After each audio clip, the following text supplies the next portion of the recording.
कल रविवार की छुट्टी है, लेकिन राजधानी दिल्ली में कुछ नया होने वाला है। कल दिल्ली में तिरंगा समारोह होगा। इस समारोह के लिए हर बड़ी पार्टी के बड़े नेताओं को न्योता मिला है, लेकिन सवाल है कि कौन आएगा, कौन दूरी बनाएगा। सबकी नजरें इसी पर है। कल ही प्रधानमंत्री नरेंद्र मोदी का जन्मदिन भी है। इंडिया गठबंधन के सारे नेता एक दूसरे की खबर पता कर रहे हैं और कार्यक्रम पर नजर रख रहे हैं। कांग्रेस सबसे ज्यादा एक्टिव है।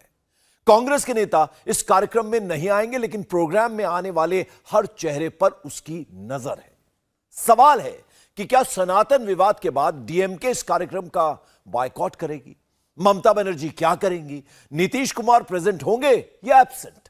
नीतीश पर खास नजर इसलिए क्योंकि अमित शाह ने आज बिहार की रैली में लालू पर तो जमकर हमला बोला, लेकिन नीतीश को सेफ पैसेज दे दिया।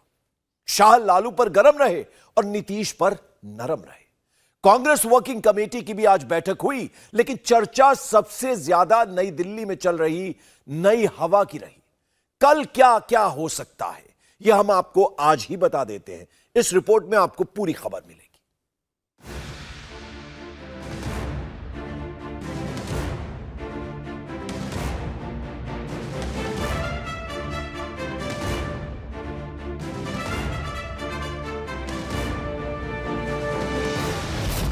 24 की पॉलिटिकल पिक्चर में पार्टियां 66 हैं, मगर पॉलिटिकल कैरेक्टर बस 2 हैं।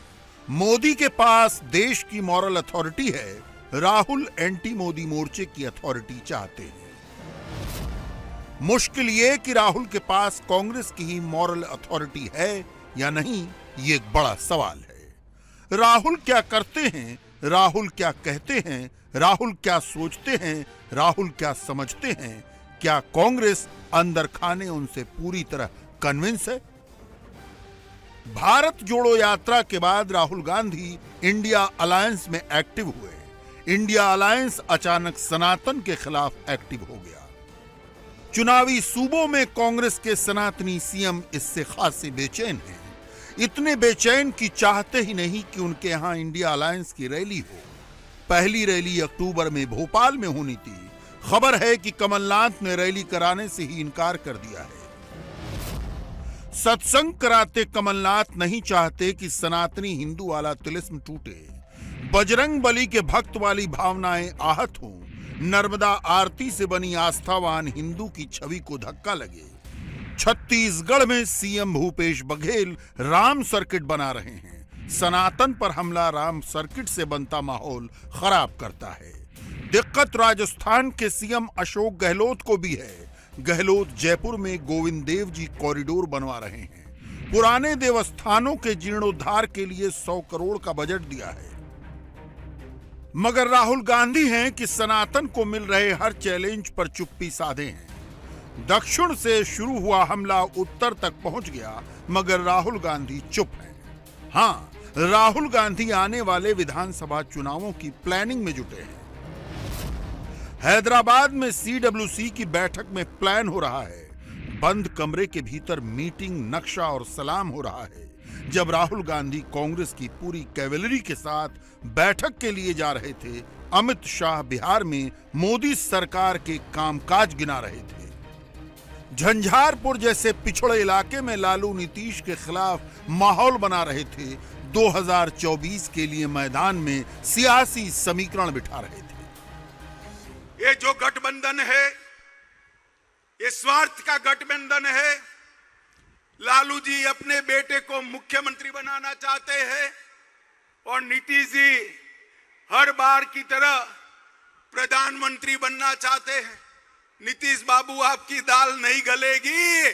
प्रधानमंत्री का पद वहां खाली नहीं है, वहां फिर से एक बार नरेंद्र मोदी जी बैठने वाले हैं। मित्रों, ये जो स्वार्थी गठबंधन बना है, वो बिहार को फिर से जंगल राज की दिशा में ले जाने वाला है। लालू जी फिर से एक्टिव हो गए, नीतीश जी इनएक्टिव हो गए। अब लालू जी एक्टिव होते हैं, नीतीश जी इनएक्टिव होते हैं, तो आप समझ सकते हो कि बिहार कैसा चलेगा। रेलवे मंत्री रहते हुए लालू जी ने अरबों खरबों का भ्रष्टाचार किया। यूपीए के नाम से वो नहीं आ सकते हैं, इसलिए इंडी अलायंस के नाम से वो आ रहे हैं। मगर पहचान कर रखना, नाम कोई भी बदले, ये वही लालू प्रसाद यादव है जिसने बिहार को सालों तक पीछे धकेलने का काम किया है। ये जेडीयू और आरजेडी का जो मेल है वो तेल और पानी जैसा है, वो कभी एक नहीं हो सकते।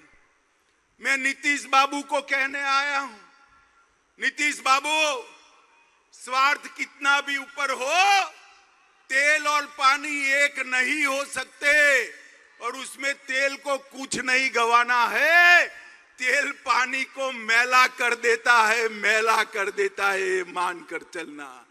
आपने प्रधानमंत्री बनने के लिए जो गठबंधन किया है, वो गठबंधन आपको भी डुबाने वाला है। शाह ने शनिवार को बिहार में जो किया, यही बीजेपी की आगे की पॉलिटिकल लाइन है। लालू नीतीश की जोड़ी पर सीधा हमला, उसमें भी सबसे तीखा तेवर लालू यादव के लिए। आप पूछ सकते हैं आखिर क्यों? तो इसका सीधा जवाब यह है, 40 सीटों वाले बिहार में गठबंधन की धुरी पर सीधी चोट, लालू नीतीश के बीच दरार को दूरी में बदलने की कोशिश, सीएम नीतीश को लालू यादव के हाथ की कठपुतली बताना, इंडिया में राहुल को प्रोजेक्ट करते लालू पर निशाना, बिहार की आस्थावान जनता को सनातन पर जगाना। अमित शाह को यूं ही इलेक्शन मशीन नहीं कहा जाता, जो 2024 के लिए बिहार को साध रहे हैं और 2025 की विधानसभा के लिए जमीन बना रहे हैं। अमित शाह मोदी के मैसेंजर हैं, मोदी के किए काम शाह की उंगलियों पर होते हैं। धारा 370 के खात्मे से लेकर राम मंदिर तक, चंद्रयान से लेकर G20 तक। आप मुझे बताओ, अयोध्या में राम मंदिर बनना चाहिए था या नहीं बनना चाहिए था? बनना चाहिए था या नहीं बनना चाहिए था? सालों तक ये गठबंधन ने राम मंदिर को रोक कर रखा, कांग्रेसियों ने राम मंदिर को रोक कर रखा, लालू जी ने रोक कर रखा, और अब आपने दोबारा मोदी जी को प्रधानमंत्री बनाया। मैं फिर से एक बार कहता हूं, जनवरी में वही जगह पर अयोध्या में जहां प्रभु श्री राम का जन्म हुआ था, वहां भव्य राम मंदिर में राम लल्ला विराजमान होंगे। मुझे बताओ, ये कश्मीर हमारा है या नहीं है? जोर से बोलो, है या नहीं है? धारा 370 जानी चाहिए थी या नहीं जानी चाहिए थी? तुष्टीकरण के चलते ये लालू नीतीश की जोड़ी और कांग्रेस पार्टी धारा 370 को बचाकर रखती थी। आपने दोबारा मोदी जी को प्रधानमंत्री बनाया। मोदी जी ने धारा 370 को समाप्त कर कश्मीर को हमेशा के लिए भारत का अभिन्न अंग बनाने का काम किया। जब हमारा चंद्रयान चंद्र पर उतरा, आपका मन आनंद से भर गया था या नहीं भर गया था? और G20 के माध्यम से नालंदा भी विश्व प्रसिद्ध हुई, और मधुबनी पेंटिंग भी फिर से एक बार सबके दिलो दिमाग पर छाया हुआ है। अमित शाह के इस अटैक के जवाब में सीएम नीतीश कुमार ने क्या कहा, ये भी सुन लीजिए। उन सब पर ध्यान मत दीजिए, हम उन लोगों के किसी बात पर ध्यान नहीं देते, क्योंकि वो आते हैं तो अंड बंड बोलते हैं, कोई मतलब है, कोई ज्ञान है? बिहार का कितना ज्यादा विकास हुआ है, कितना काम हो रहा है, कोई जानकारी है? कोई बिहार की भी जानकारी, देश भर की जानकारी कुछ है? इन लोगों को तो ऐसे ही बोलने की आदत है, तो सब क्या बयान देते हैं हम देखते ही नहीं जाते। आपको पानी अंड बंड बोलना तो ऐसे ही बोलना है, तो क्या मतलब इसका? इसलिए उन लोगों का कोई वैल्यू नहीं है। अब आजकल परेशान है, हम एकजुट कर रहे हैं ना कई दलों को, तो जब एकजुट हो रहा है तब लोग घबराहट में है। बहरहाल कांग्रेस में राहुल की कोटरी कहती है, राहुल अब रिलुक्टेंट पॉलिटिशियन नहीं रहे। लिहाजा जरूरी है कि देख लिया जाए बीते 15 दिन में राहुल क्या कर रहे थे और प्रधानमंत्री मोदी ठीक उसी वक्त क्या कर रहे थे। देश में G20 के मेहमानों का दबाव था। मोदी इंडोनेशिया जाकर 12 घंटे में लौटे। आसियान में भारत की मौजूदगी दर्ज हुई। G20 में मोदी ने जो एनर्जी दिखाई वो गजब की थी। अमेरिकी प्रेसिडेंट बाइडेन से लेकर ब्रिटेन के हिंदू पीएम ऋषि सुनक तक का शानदार स्वागत किया। मजे की बात यह कि इंडिया अलायंस के सीएम भी G20 के डिनर में शामिल हुए। पीएम ने सबको विश्व के बड़े नेताओं से मिलवाया। G20 में मोदी की 3 बड़ी उपलब्धियां रही। ज्वाइंट डिक्लेरेशन में रूस यूक्रेन युद्ध का जिक्र, अफ्रीकन यूनियन को शामिल कर G21 बनवाना, भारत अरब यूरोप फ्रेट कॉरिडोर का ऐलान हो जाना। और जब दुनिया के देश भारत के इंतजामों की तारीफ कर रहे थे, मोदी को बॉस बता रहे थे, उसी दौरान राहुल गांधी यूरोप के दौरे पर चले गए। ब्रसल्स और पेरिस में राहुल गांधी बीजेपी के बहाने कहां अटैक कर रहे थे, समझिए।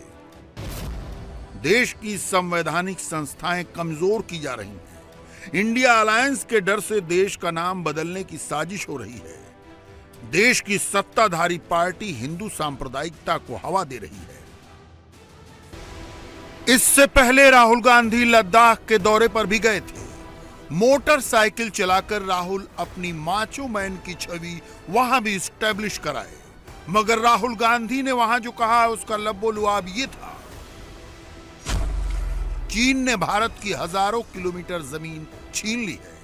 प्रधानमंत्री ने कहा था चीन ने 1 इंच जमीन नहीं छीनी है। प्रधानमंत्री देश से लद्दाख और चीन पर झूठ बोल रहे हैं।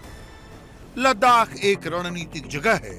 लद्दाख दौरे के अंतिम दिन राहुल ने यह बात कही। एक बार फिर राहुल गांधी को सुन लीजिए ताकि सनद रहे। The shepherds of Pangong Lake, the leaders of Pangong Lake and the common people who live around Pangong Lake. And they categorically told me that the Chinese have taken Indian land. They categorically told me that the Prime Minister is lying about the fact that the Chinese have not taken Indian land. And every single person in Ladakh knows that the people of India and the people of Ladakh have been betrayed by the government of India. There is clearly an accommodation that has happened between the government and the Chinese. There is clearly a change on the borders. Our shepherds themselves told us that they are not being allowed into the areas where they were allowed. So this is known to everybody. चीन मोदी की बढ़ती global स्वीकृति से घबराया रहता है। इस चक्कर में वो भारत को छलने का कोई मौका नहीं छोड़ता। मगर चीन की सीमा के करीब जाकर राहुल गांधी ऐसी बात कहते हैं तो वो चीन के ही सुर में सुर मिलाते नजर आते हैं। कांग्रेस ने राहुल के बहाने इस पर ट्विटर अटैक भी किया तो बीजेपी ने अपने एनिमेशन से राहुल को तीखा जवाब दिया। असम को काटना हमारी जिम्मेदारी है। असम और इंडिया कट के अलग हो जाए, तभी ये हमारी बात सुनेंगे। मेरे तुम्हारे बीच एक दीवार है जो बहुत ऊंची है। तुम जिस रास्ते पे चल रहे हो वो तुमको कभी सत्ता नहीं दिलाएगा। तुम जिस रास्ते पे चल रहे हो वो तुमको कभी सत्ता नहीं दिलाएगा। मुश्किल ये है कि राहुल गांधी का और कांग्रेस पार्टी का देश के लिए विजन क्या है ये नहीं पता। जब राहुल गांधी हैदराबाद में नई मोदी विरोधी प्लानिंग में लगे हैं तो मोदी अगले कुछ दिन में क्या करने जा रहे हैं ये भी जान लेना जरूरी है। 17 सितंबर मोदी दिल्ली में यशोभूमि कन्वेंशन सेंटर का उद्घाटन करेंगे। 17 सितंबर यशोभूमि कन्वेंशन सेंटर में ही विश्वकर्मा योजना का शुभारंभ करेंगे। 18 सितंबर पुरानी संसद भवन में मोदी आखिरी बैठक में आखिरी भाषण देंगे। 19 सितंबर नई संसद में गणेश चतुर्थी के दिन सांसदों की एंट्री और शुभारंभ। मोदी विरोध की सियासत नहीं करते, विरोधियों के अटैक को हथियार बना लेते हैं। जब बात आती है विकास की तो अपने विजन से बड़ी लाइन खींचते हैं। अब इस मोदी से राहुल कैसे मुकाबला करेंगे, उन्हें सोचना होगा। स्मृति ईरानी ने